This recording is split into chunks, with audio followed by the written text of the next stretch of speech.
welcome to the NYXUS podcast. Friday night, we're a little late. I apologize. It's all my fault. Travis from Diseased Earth joining me tonight. How you doing, Travis? I'm doing quite all right. How about yourself? I'm good. I'm good. Thank you for my delay. To bear with me and stuff. Oh I yeah, appreciate it. yeah, I get it. All right. Well, let's get right into it. What was the inspiration behind the band name? So it actually was our bass player who came up with the name, and it's pretty much how we view humanity. That we're kind of like a plague, and we kind of cause this earth to be pretty diseased. Ironically, then COVID happened, so that's kind of funny. But yeah, originally the band name sprouted from that, just our view on humanity and how we're a disease upon the planet, and we just we want to destroy it and by our ignorance and stupidity. So. I agree with that statement. I've said for many, many years it's like we're just a bunch of parasites on Earth. Oh yeah. And, every time the disaster strikes, every time there's an earthquake, she's just pissed off and she's just shaking us, trying to get rid of us. Oh yeah. We're like little fleas to her. So I love the inspiration behind it.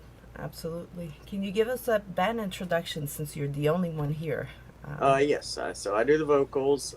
We have Joe who plays bass, Paul who plays guitar, and then we have Damien who is our he'd be our fourth drummer and newest member of the band. Unfortunately, we have the Spinal Tap issue where we keep going through drummers, but he's been with us for about a year now, so. Okay. Okay. It's hard when there's rotation like that in a band. It's hard for the band. It's hard. Oh yeah, for sure. No, because our first drummer, unfortunately, not long after he left the band, he ended up passing away, and it's been a change. And when we first started, we were more kind of slam doomy kind of stuff, and then with our second drummer Adam, we kind of want more thrashy, kind of technical. And then Clayton was our longest running drummer, and with him, we were more like we kind of the same sound we have now and everything, but a little bit different. Not Damien. Clayton has a very funk kind of drumming to it. A lot of fills, a lot of spiciness to it, and then Damien, he's a beast. He's a very technical drummer. I got extremely lucky. He moved here from Kansas, and I saw him post on a message board, be like, "Hey, I'm looking for a band." I was like, I need you, please." That's amazing. That's amazing. Um, how did the fans react to the sound changing throughout the drummers? Um, it's been a good thing. I mean, everybody's been with us from the beginning and stuff. Like at the core of it, it hasn't changed. Just little nuances here and there, but a lot of people have been pretty supportive, and everybody's had their favorite pick, of course. I think the era with Clayton was one of the more fan favorites, but now that we're getting out there and playing with Damien a lot of people are starting to come around. We've got a couple songs out now that we've written with Damien since he's been in the band and stuff. So it's definitely, we're still getting a lot of love out there. So. Well, that's amazing. That's amazing. True fans would always stay, no matter how much the sound changes, no matter, who stays and who goes. Oh yeah, no. I mean, at the end of the day, me and Joe are the only original members left. We've been through a couple guitarists, a couple bassists, and a couple drummers. So, but at the end of the day, we've stayed true to the core mission. So. How did you get inspired to start in music? Like, Uh, what was the. I've been playing music since I was like 16, and I just turned 42, so I've been at it for a long while. And I don't know, it's the only thing that's ever kind of, I'm not really, I don't do drugs, I don't do anything like that. And music's just been the only release for me that's ever really worked. That's kept me out of my head and kept me from wanting to like go and blow my brains out, honestly. So there's no better feeling than like seeing a bunch of people beat the shit out of each other to your music. I love the mosh pits. Fucking love it. They get really aggressive at some point, so, Yeah, it definitely. I've kind of noticed like it depends on the show. If it's a show with like 30 plus crowd, there's not a lot of moshing anymore because most of them are tired. They're older. They got to work in the morning. They got a $12 craft beer. They don't want to spill. But then if we play like an all ages show, they get a lot really rowdy. We just played the other week at a little coffee house. There's a bunch of 18-year-olds there, and they had no problem throwing down. So, Oh yeah, oh yeah. Trust me. When we go see shows, I look at the crowd first. You know what I mean? I'm like, I'm not even getting close.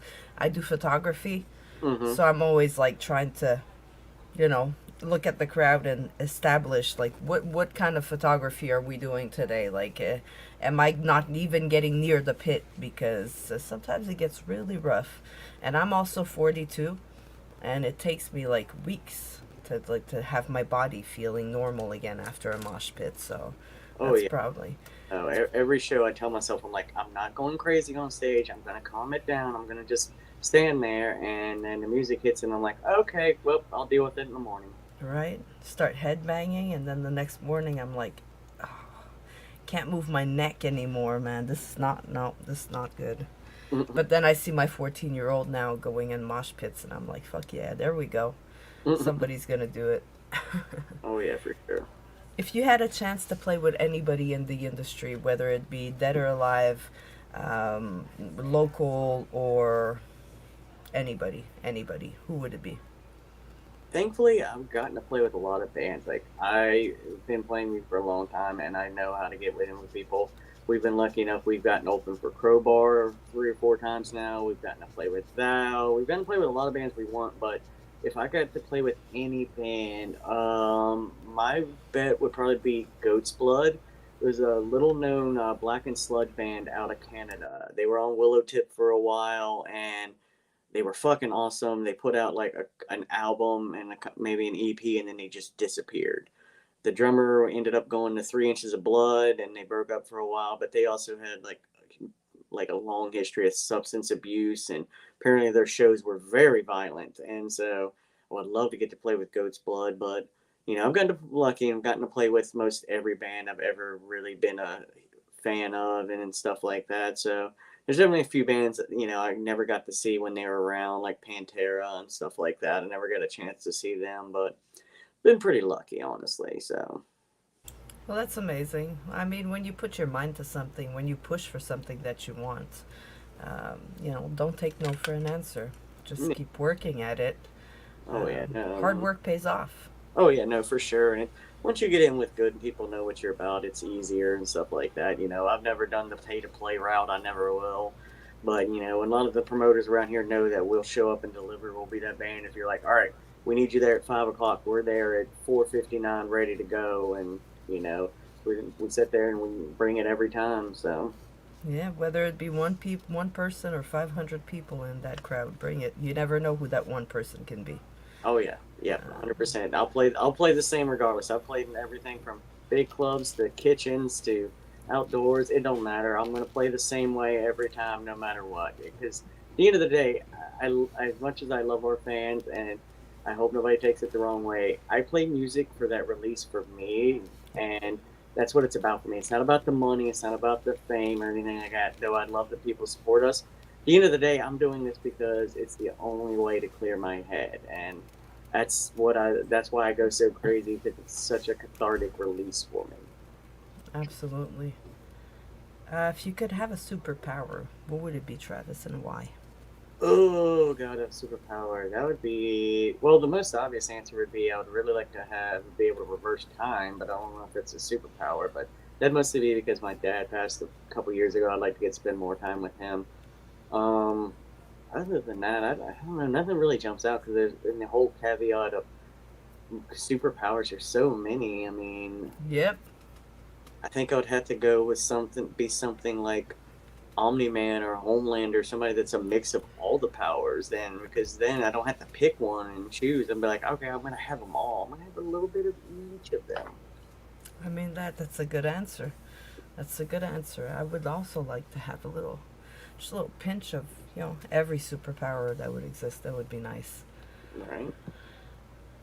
What's the best advice you could give to somebody that's just starting out, somebody that's maybe finding it rough to start in the music industry? Just keep at it. Like that's the thing. Like it takes a while, and especially since COVID, we've had a real loss of a lot of venues, and there's no mainstream appeal to metal and stuff like that. So Yep. I always tell people just play and be authentic. Don't go in there trying to, be cocky, anything like that. Just be authentic, be chill and everything like that. And you'll find the people that'll appreciate you. It may take you a while. I mean, I played in a bunch of different bands. My last band was like a grind band, and it was at a time nobody liked grindcore. Everybody was into deathcore and stuff like that. And, we just played anyway. We didn't care. We showed up and we played and we leave. So, and that's the number one thing. It's like, show up, help support other bands, be humble. That's the main thing. I can't tell you how many acts I've seen or dealt with over the years that are just cocky assholes, and Yeah. it gets you nowhere. Yeah, absolutely. Absolutely does not get you anywhere. What's up, Snowy Man? One of my friends right here says, "Killer beard, my dude." Well, thank you. I come from a long line of beardmen. um, do you have any collaborations that you have done or that you will be doing, or even if it doesn't exist, that you would like to put out there in the universe? No, honestly, it's been a while. The last collaboration we did was I did guest vocals on one of our really good friends, Cut the Architect's Hand song. Oh God, I can't even remember what that song was now. It's been so long. Death by a Thousand Cuts, I believe is what it was called. But it would be great to do some collaborations here and there. It's an issue of timing and a lot of that because our guitarist, he's got kids. The rest of us, we work full time. Our current drummer, Damien, he lives an hour and a half away from us and drives to practice every week. So it's just hard managing that. I tattoo full time. I have a girlfriend and she's got a kid. It's a lot going on. So as much as, it'd be cool, it might eventually happen. It might not. We discuss it here and there and stuff. It's never something that's come to fruition, but we're definitely open to it. I'd love to do more with some musicians. I used to do a lot. The collaborations I had like just a set in bedroom kind of downbeat project that was all electronics, and I'd collaborate with other experimental artists. We would send beats back and forth and then remix and warp them and stuff. And so it's always a cool process when you get to do that. Absolutely, collaborations are nice, especially when you can bring people of different aspects of music, different genres. Sometimes it creates some wicked ass shit. Oh yeah, Uh, absolutely. One of my favorites has always been the Body because they're always pushing the envelope. They done a release with Thou. They did an album with a choir. Like they constantly pushing the bounds of what is their music and stuff like that. And I always appreciate like when people take those strides to try to be creative. Absolutely, absolutely. Do you come from a musical family, or are you like the odd one out? Oh, I'm definitely the odd one out. I come from a very working class family that no one's ever played music, no one's ever done anything, no one's ever did pretty much anything to get themselves any kind of attention whatsoever. So music was something that I fell in love with, and just I was like, man, this is what I want to do. And as much as I love doing it, I know it's not viable as a career. So that's why I focus my tattooing is my career. That's what pays for my bills in my house. So I can go and play music and I don't have to cater to anyone as well. Because once you start trying to sell out and be famous and cater to everyone, it's when you start to lose the soul of it. Absolutely, I agree. I agree with that. Um, how about we take a little look at one of you guys' songs? Uh, Which one of the two would you like to go with first? let's go with Splitting the Tongues of Man. All This right. was the first song we wrote with Damien after he joined the band. And so it's his first, like, giving him his taste of what he can bring to us. Very cool. So let's take a moment to listen to this, and I'll be right back with Travis.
In a That's some pretty badass vocals there, sir.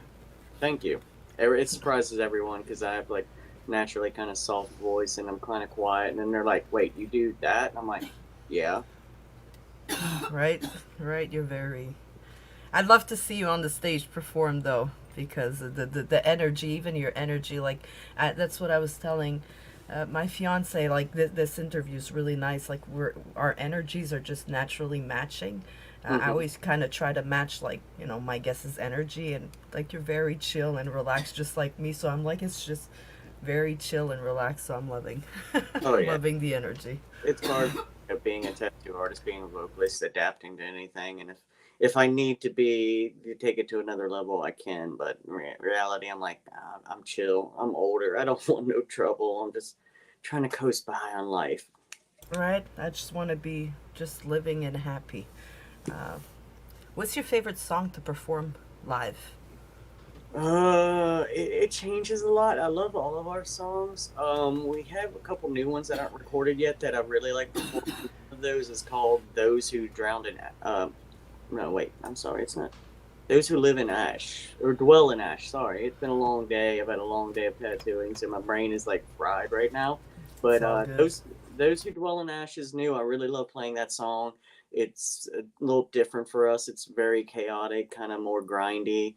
And then Tearing the Heavens Asunder is always a very favorite song for me because I love the riffs in that song. I love the energy it just produces and everything. It's a very personal song. It's one of the like couple songs I wrote when my dad died, and so it's got a lot of meaning and very poignant for me. But honestly, I kind of love playing all of our songs, and we're good about every time we write a new song, we take the oldest song, we rotate it out, so it kind of keeps it fresh. And and plus with bringing in Damien, he had to come in and learn a whole bunch of new songs, and so it kind of gave a new energy to some of the old ones. And now he's like, okay, well this part's cool, but let's change it up and add this a little bit and stuff. So kind of made some of the old stuff new again. So it's very pleasant, addition to everything. So I can't say that I really have exact favorite, but I just love them all. I love playing all of them. So.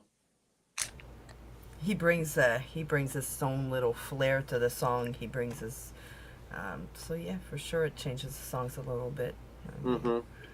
um, let's see. I have an evil question I do at every show, so let's just throw it out there. Let's do it. An evil curse is placed on you, and for the rest of your life, you can only listen to one song, not an album, just one song. What song would it be?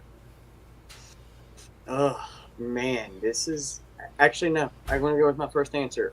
Old College Try by the Mountain Goats All right. because I love the Mountain Goats. I love John Darnell's the way he frames lyrics and stuff like that. And even though they're more of an indie band, it's just I don't know that song. It's a really good song.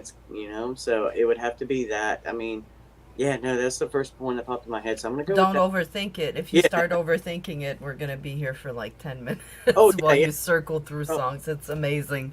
yeah. What that question can do to the brain is amazing.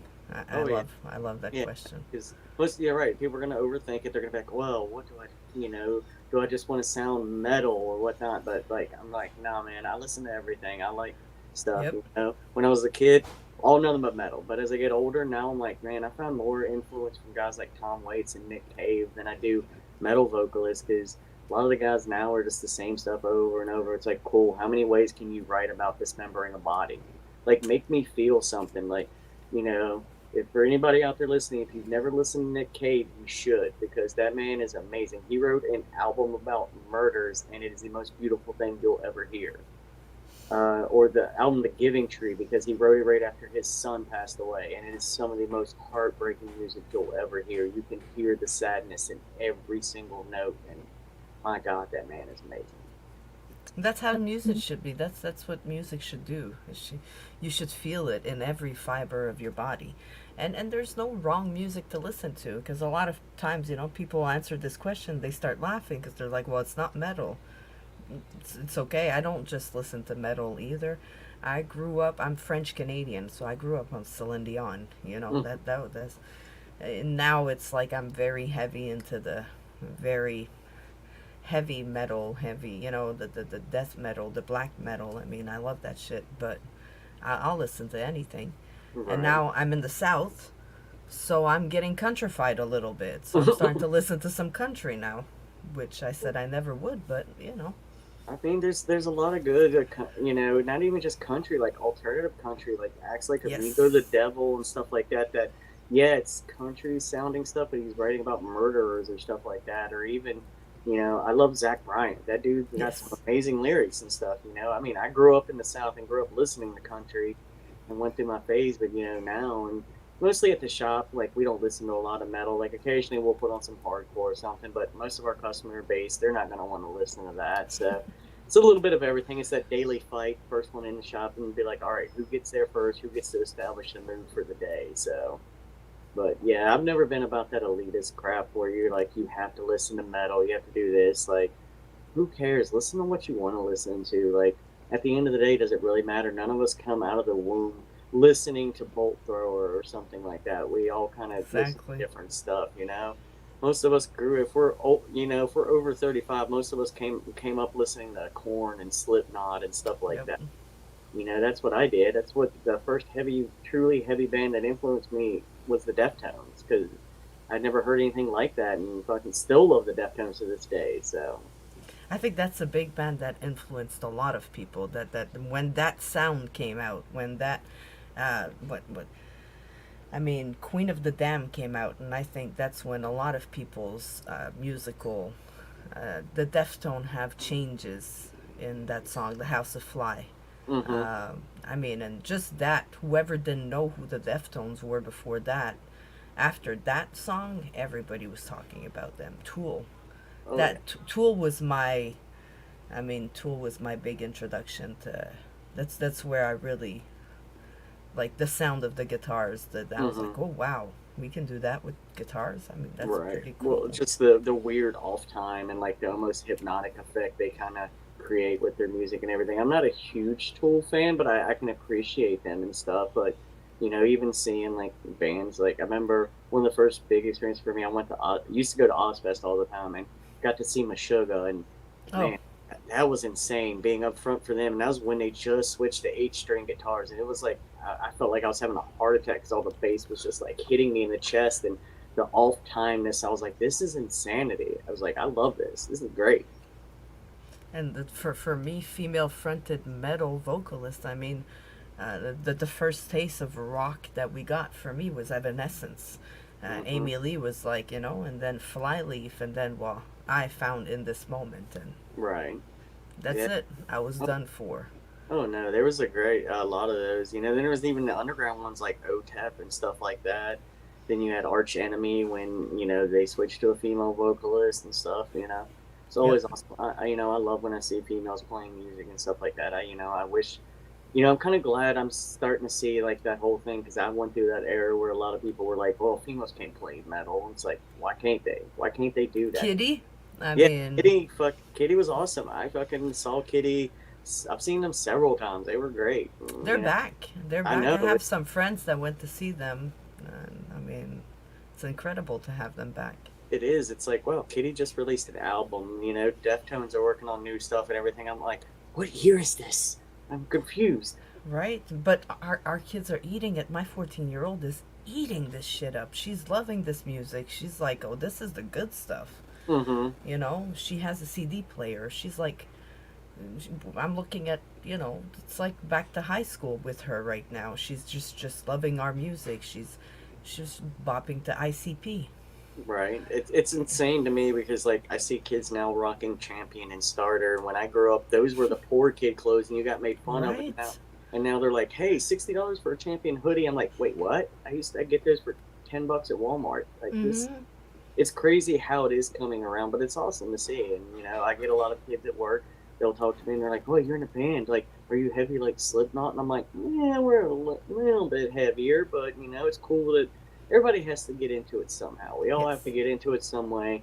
I remember there were older kids at high school and they were like, "Hey, check out this CD," and it was like Corn and stuff like that. And then of course they were like, "Oh, here's Guar, here's Dying Fetus," like. So Yeah. it kind of, you got to start somewhere, and that's why I don't really get in that whole thing. I know a lot of people do, and they're like, "Oh, well, that kid shouldn't be at a show." Like, who's to say that kid shouldn't be at a show? Like we all came from something. Let them enjoy that. If they're generally there to enjoy the music, let them enjoy it. I don't care when you are. You can come wearing, a Taylor Swift shirt. I'm not going to treat you any different. I'm just going to be like, cool. Absolutely. If you're here to have fun, have fun. Absolutely. We brought our 14-year-old to a festival 2 years in a row now to Brewstock, and she loves it. She found a band there. The lead singer is female fronted, and she's like 16, 17 years old. So she's like, oh, wow. And Right. it's a good band. I mean, I actually really like their music. So, and we brought the 3-year-old this year to a festival, and you just gotta be careful. That's all. Oh Uh, yeah. you Yeah. know, couldn't enjoy the pits. Couldn't. But Right. they had baby pits. They had a bunch of kids just moshing together. Right. You kind of have to give them it's you bring your kids to shows, and then you hear other people say, well, I don't think kids should be here Right. because I can't mosh.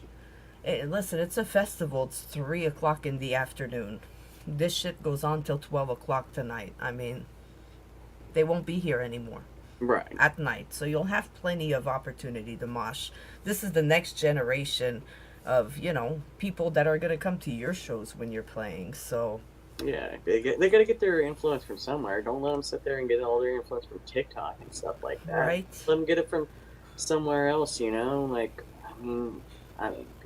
people just like to complain. So at the end of I the mean, day, who cares? Like we have a few people that come to shows and stuff. I know a couple guys that have been bringing their kids to hardcore shows since they were like 9 or 10 and stuff and everything. And it's awesome to always see.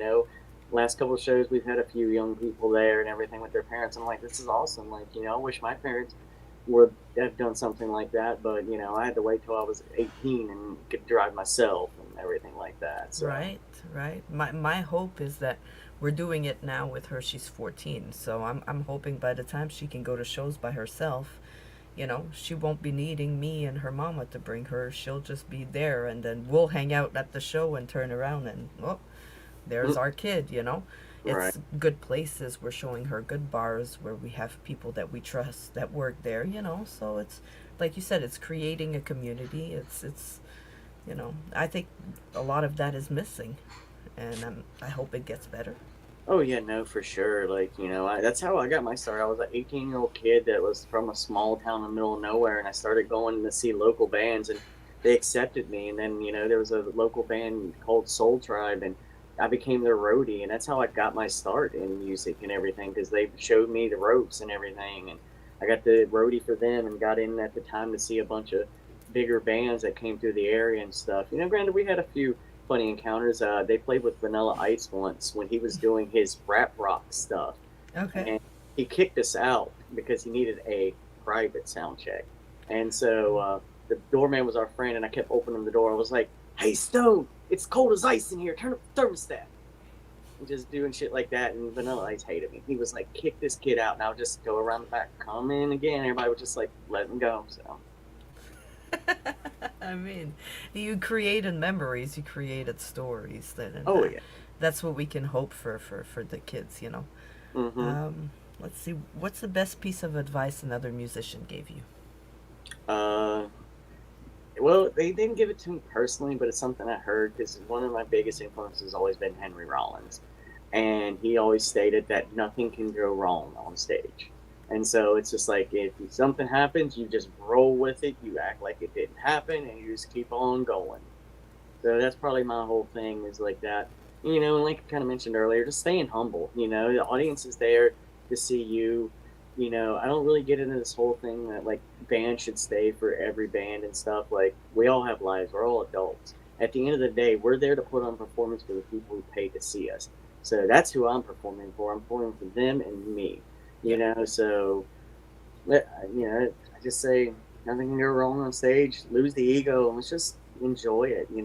If your stuff is good enough, people will stick around and watch it. I find a lot of the ones that complain are the bands that aren't so great. Maybe there's a correlation there. Maybe people aren't staying around because you act entitled, or you're just not spending enough time honing your craft, or you're just not saying. Actually, no. Now there's another piece of advice that someone gave me. It was one of my friends. I used to play in this really awesome band called Three Faces of Eve, and he always played with his back to the crowd. And I kind of turn around, do a lot of stuff. I play with my eyes closed. But he said, people would give him crap. They'd be like, "Well, why do you play with your back to the crowd? Shouldn't you want to face them?" And he said, "Playing with my back to the crowd, being in a little bubble with my friends, makes them want to feel invited to join into our world." And I kind of took that. I was like, okay, yeah, I get that. Because I don't ever play on stage. I get into the crowd. Like, that's where I play. I don't ever play on the stage. I've maybe done it once or twice, and it feels weird to me. It feels foreign. Maybe because I grew up in the hardcore scene where you sit up on the floor at a VFW hall in someone's kitchen and you just play. So to me, like, I want to be part of that crowd. Like, I don't want them to think, oh, I'm better than you or anything like that. I'm there in the crowd, and that's just what I do. One of my, he's not my dad per se, but one of my, we call him my dad. His name is Champ, and he's playing a band Kill Decline. He's now in Black Ops, Triad, not Triad, Triad, and something else. No, Triage, not Triac. Triac's a different band. Trees and Triage. And he would get in the crowd and he'd be like, hit me, kick me, do whatever. I don't give a shit. And then I kind of took that attitude. I was like, all right, cool, yeah, let's do it. And I give them a show because ultimately at the end of the day, your music can suck. You can do this, but if you're put on a hell of a show, people are going to remember you no matter what. So that's kind of my philosophy. Absolutely. Absolutely.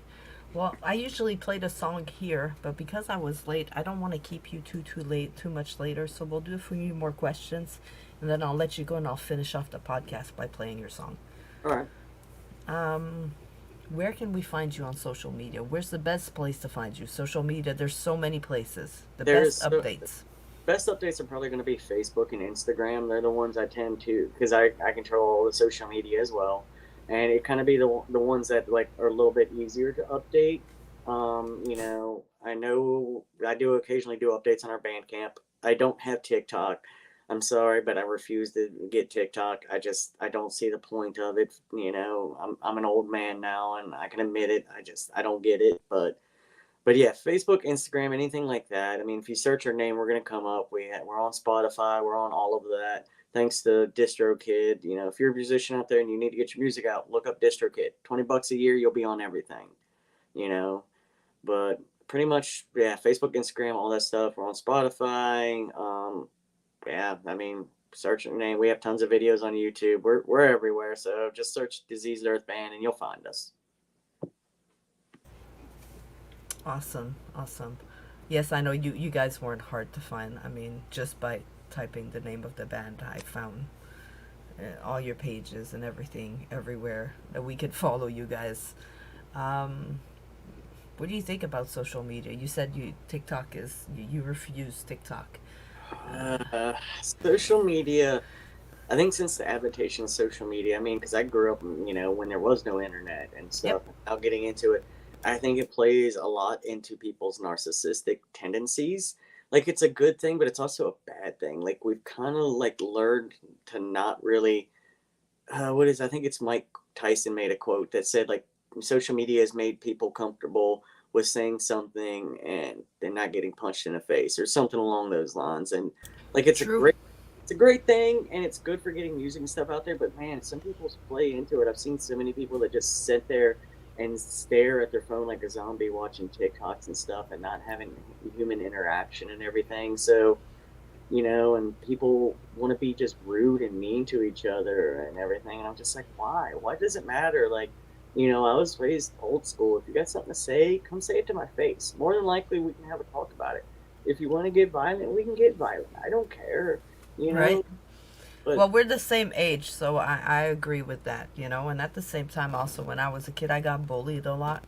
oh yeah, And, getting home, I was like, whew, I was one of the lucky kids where home was safe. mm-hmm. I didn't get bullied at home. I mean, some kids are not that lucky. Oh I no, got bullied outside of home. When I got home, I was safe. oh yeah, same. So it stopped when I was home. These kids, it doesn't stop when they get home.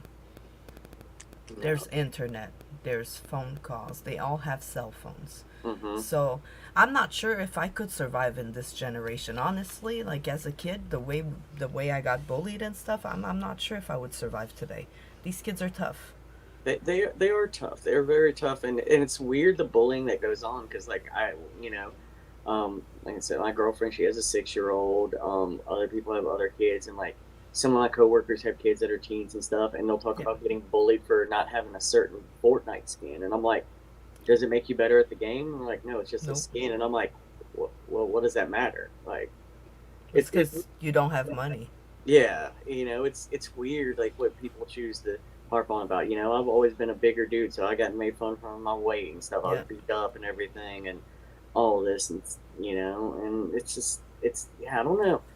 I feel like I could probably take it if I need to, you know, It but is definitely a different world. Absolutely. oh yeah, no, and that's the thing you said. Now it doesn't end. Like you don't get that end. I No. remember, like my bullies made me feel so bad that I tried to take my own life several times. And now we see so many kids that are taking their own lives because they get Yep. endlessly bullied. They People make videos about it and stuff.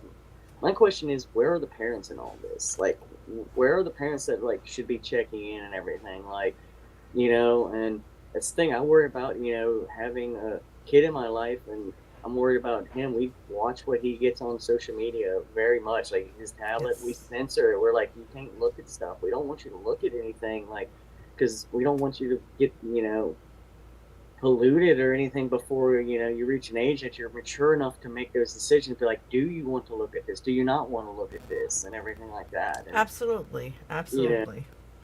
but There's those options now. When we were growing up, there wasn't those options. I oh no, mean, no, there wasn't. I would wait until my parents went to bed after 9 p.m. and I we got saw on. some crazy shit growing up. Yeah, before the internet like was truly censored, it was all the faces of death and like two girls one Right? up and stuff like that. That was just like, oh RottenTomato.com and shit like yeah. that. That was, ugh. I Ugh. remember my friends would be like, "Hey, you should Google blue waffle," and I'm like, "Okay, what's this?" And I'm like, "Oh God, Why? yeah," like it. Yep. But I think it made us into the people who we are today because we had to survive that. But nowadays it's different. But I see sprinkles of hope here and there. I get to deal. The only thing I can't keep up with, and this is me just my age, man. All these young kids and their slang, I don't get it. I'll be tattooing a 19-year-old, and then he says something, and I'll go home and have the Urban Dictionary, and I'm like, what is this? I And go see my 14-year-old. They're my stepkids, so like I just go up to her and I'm like, and now one's 12, one's 14, so they both have those weird languages. mm-hmm. Now what is it now? Sigma, skibbity toilet. I like to say them because then I can come back and start listening to the, you know what I mean? Mm-hmm. Yes, Riz and all of that, and I'm like, what are you talking about? Oh no, it's confusing. I remember the first time somebody said bet to me. I was like, yeah, this we can put you in at 4 p.m. He's like, okay, bet. I'm like, what are we betting on? Like, are we going to the casino? And he's like, no, bet. I'm like, okay, I mean, I still say Yep. groovy and cool beans and stuff like that now, but I will say I have kind of taken bet and I use it a lot. But of course, now the kids have moved on to whatever Yes, else. they have something else now. That's Yeah, it's, I don't even understand. Yeah, let's not bring up Skibbity Toilet. Apparently, my 6 year old, he got on and saw that, and that scared him to death. He was scared of the toilet for a while because of the Skibbity Toilet, and I'm like, oh see, God, that might be why mine was for a while. Now he's okay. yeah, Like, but yeah, no. Then he probably saw something else because now he was afraid to go in the pool. So that's where my problem with the internet is the child and fragile brains, and we got to mm, be careful what we let them watch. And well, I hover constantly when he has his tablet. When he doesn't have his tablet, it's like play, do right, explore, do what you got to do. When he's got his tablet, I always have like right now he's not next to me, so I'm like, okay, put him on Disney because mm-hmm, I know on Disney he can't. Don't let him venture off on YouTube right now while oh nobody's listening to him because yeah. Well, and it's just that there's sick people out there that make the kids videos that have like stuff like scenes of suicide and stuff yep, like that, and I'm just like, why would you do this? What is wrong with you as a human being to do this and aim yep. it for somebody like that? Like, I just Well, don't know. there's that stuff, and then there's the other stuff where they show them how to do stuff and how to. Now he was bottle flipping his yoo-hoo um, juice thingy and just bottle flipping it in the house. He did it with an open bottle of water the other day, and I was like, fuck YouTube. Like you're showing him shitty stuff. All Right. right. Well, we could go on for hours. See, that's what I was telling you. It's not really Q&A. We'll just get on subjects and we'll start talking. Um, Anything you want to promote before I ask you the last questions that I have for you? Well, let's see. We just put out two new singles this year. Splitting the Tongues of Man and As He Spoke, the Earth Trembled. Those we are trying to make plans to get back in the studio and record some more music. We have, I believe, 3 or 4 songs that haven't been recorded yet. Very nice. Um, we don't have any shows planned at the moment. We have a couple that are going to happen in November, but I can't announce those yet. One of them is a fest in Baltimore, but I can't talk about that yet. It gets announced in 3 days, I believe they said. So, Make but sure you follow Disease Earth's page so you can catch the update on that show. yeah. But other than that, we just plan on kicking ass and just taking names and doing what we do. So you never know where we might show up. We might play a show around Stanton tomorrow, and then we might be like, let's go play a show in Texas. Who knows? We don't know. Why not? What's your life motto? Uh, Man, life motto. And this is so stupid, and it will only appeal to a certain amount of people, but I don't care. It's from Muppet Treasure Island, and I believe it's either Gonzo or one of the rats. They ask him a question, and he says, "Right now, I'm somewhere between bedwetting and a near-death experience." That's my life motto, because that's where I'm at right now. I'm somewhere in the middle between those, and I don't know which one. Each day is different. I felt that. I felt that. You never know. It's like life is like a box of chocolate, right? So, All right, you never know what you're gonna get. no, sometimes it's nasty, nasty. If you could be remembered for one thing in life, what would it be? Well, I know there's a few things I'll probably get remembered for that I don't want to be remembered for. The time I swung on the basement water pipe and broke it. Oops. For that. I, Indoor ground swimming pool. yeah, pretty much. Yeah, something like that. But more than like, I just like to be remembered as a stand up dude that you know always did what he was. My father taught me from an early age: be a man of your word. A man is nothing without his word. So if I give my word, I just want people to be like, you know what, that dude's a stand up dude. So, That's something good to be remembered by, for sure, for sure, for sure. Do you got anybody that you want to give a shout out to? Anybody that's any sponsors? Any? no, we don't really have sponsors. We're pretty much we're that type of band. Appreciate everybody that checks out our music. Anyone Yep. out there that listens to us. All love to all of our homies out there. All the bands we get to be friends with. Everything like that. Anyone that gives us a chance or just listens to our music, even if you end up hating it, hey, I don't care. You checked it out. That's all that matters to me at the end of the day. Two last questions for you. All right. How do you define success as an artist? Um. Hmm, Personally. Personally. Personally. My success for me would be if I saw a young kid that was like, I started a band because I listened to your music. That would be success for me, because like that's at the end of the day, that's cool enough to me that to keep the younger generation going on, because it is supposed to be the circle of how things go. You play until you get too old, and then you're out, and the younger generation is supposed to take over. And that's if I could just influence 1 or 2 young people to want to play music. And I know I have influenced at least one of the person. He actually is. I know his dad from when he played in bands, and he texts me occasionally. He's like, "Hey, I started a band," and he's always like, "Check out this song, check out this," and I'm just like, it makes my, little black heart, skip a beat. 'Cause I'm like, oh, that's awesome, and It's like every the Grinch. Your heart grows a size every time. oh yeah, just goes a little bit bigger, just a Yep. little bit, but Yep. that's success for me. I don't need money, I don't need fame. As long as somebody would, even if I'm long dead and some kid pulls up the music and he's like, man, I want to make a band like this. That would make me happy. That's all I really want out of life. Well, I saw one of my friends today made a post and said, you got to keep your kids involved, especially at a young age because you're still cool. Um, like I remember just 2 years ago, like I started a radio station. Unfortunately, running everything by myself became a little. Had the podcast, radio, magazine. I mean, I had too many things. Hmm. I'm very ADHD, so I spread myself too thin on everything. But God, did they think I was cool?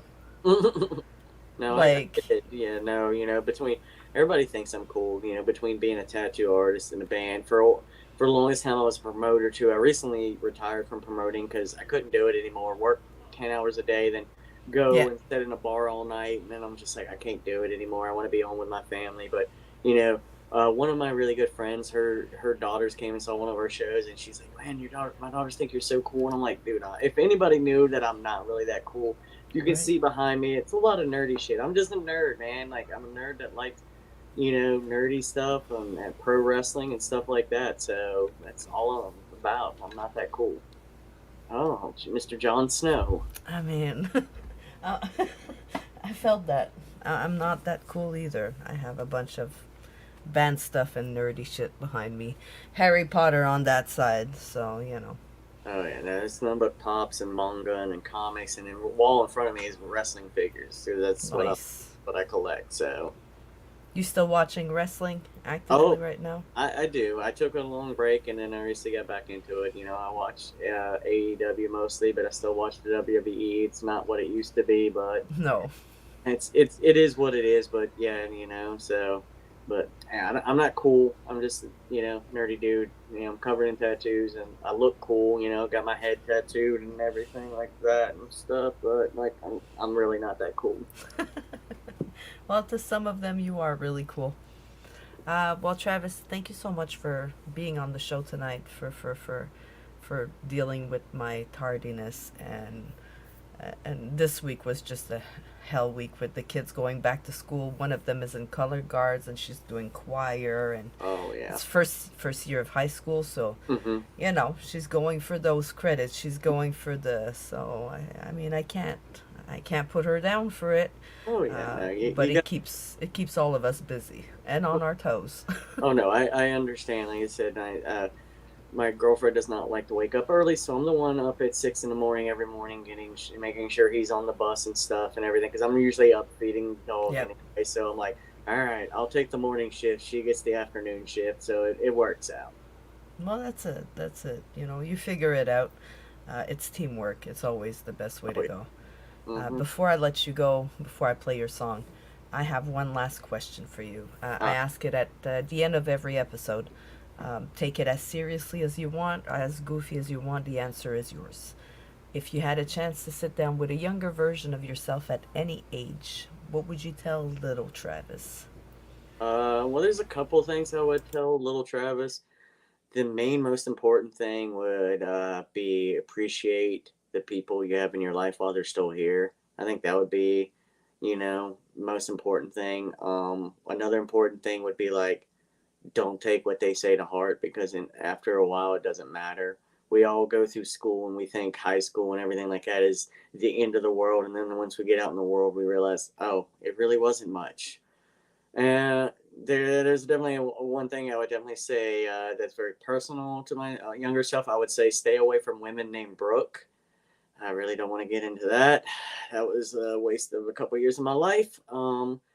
But yeah, at the end of the day, I would just tell myself, don't be too hard on myself. And I'd probably repeat something that a good friend told me once that you can't save everybody. It took me a long time to learn that lesson. So I'd probably tell my younger self that it would help. It saved me a lot of heartache and a lot of trouble for a good number of years, I'd say. For sure, for sure. Number one answer to the question, by the way, is do not get married. Ah, So, yours had a specific name. yeah. We didn't get married, but let's just say it didn't end happily. It's been a subject matter of a couple songs, but it is what it is. Hey, writing material. I mean, silver lining out of everything. You got to take it. Travis, thank you so much for being here. And if ever you guys want to come back, when you got some more songs released, if the other guys would like to sit down and continue this conversation, I'll be happy to have you guys back.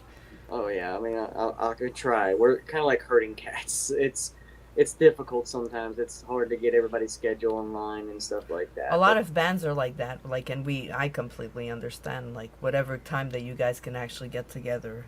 I'd rather you rehearse anyways and get some more songs out oh than yeah, to, you know, like, but definitely we'll be adding your songs to our playlists, and we will be listening. So thank you again for being here, Travis. And anything you want to say before you go? thanks for having us on. You know, anyone that goes and checks out our music, hey, I appreciate it. Even if you turn it off for 2 seconds and says this sucks, I don't care. At least you listened, you know. And at the end of the day, just try to treat the world a little bit better. Be nice to people around you. Let's try to make the world a better place for once in our fucking miserable lives. Because we're only on this shit show for so long, and then we all get off the ride. So let's just try to make it a little bit nicer. You know. Absolutely, absolutely. It was Travis from Diseased Earth. Thank you again, Travis. We're going to get out of the podcast tonight as we're listening to As He Spoke, The Earth Tremble. Travis, you could stick around or you can go. I'll be closing the podcast right after this. All right. Have a good night. Two.